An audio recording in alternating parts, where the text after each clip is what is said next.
Un véritable calvaire.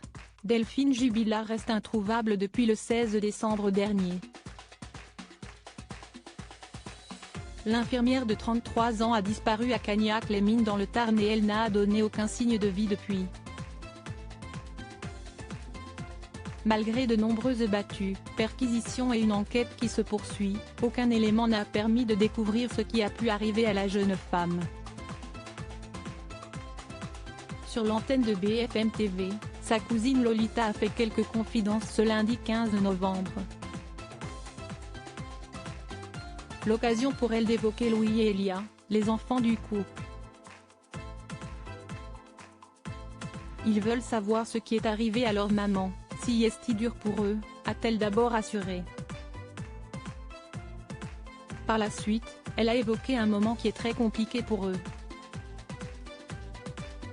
Je pense que le soir, avant d'aller se coucher sans le câlin de leur maman, ça doit être un moment dur, a-t-elle affirmé. De plus, les deux enfants doivent également vivre sans leur père Cédric Jubilard, mis en examen le 18 juin dernier et incarcéré à la prison de Toulouse 16 depuis. Elle en est convaincue. Alors que l'enquête se poursuit, Lolita est persuadée que, si un drame s'est produit, il a eu lieu au domicile des Jubilard.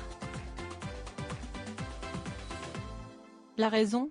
Ma cousine avait peur du noir, a-t-elle d'abord rappelé avant d'ajouter, elle ne serait pas sortie d'elle-même pour quitter le domicile familial sans laisser de traces et en pleine nuit.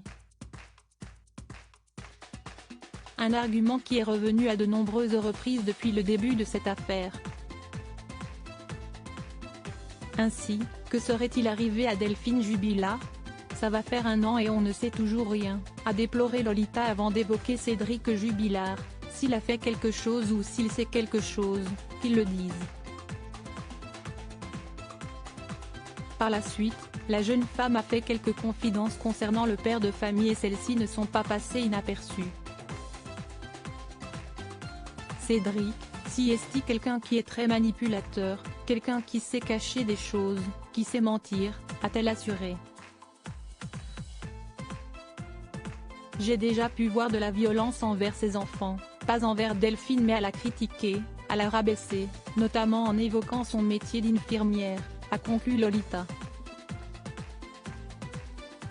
Cédric Jubilard, va-t-il être remis en liberté ? Le 18 juin dernier, Cédric Jubilard a été mis en examen pour homicide volontaire sur conjoint. Depuis, il est incarcéré à la prison de Toulouse 16 et il ne cesse de clamer son innocence. Alors qu'il sera entendu lors d'une seconde audition le 3 décembre prochain, ses avocats ont déposé une nouvelle demande de remise en liberté qui sera examinée ce mardi 16 novembre. Si est-il un dossier vide à charge, a assuré me Alexandre Martin sur l'antenne de BFM TV. Alors que les 2 premières demandes de remise en liberté ont été refusées, celle-ci sera-t-elle acceptée ? Principal suspect de cette mystérieuse disparition, Cédric Jubilard reste présumé innocent des faits qui lui sont reprochés.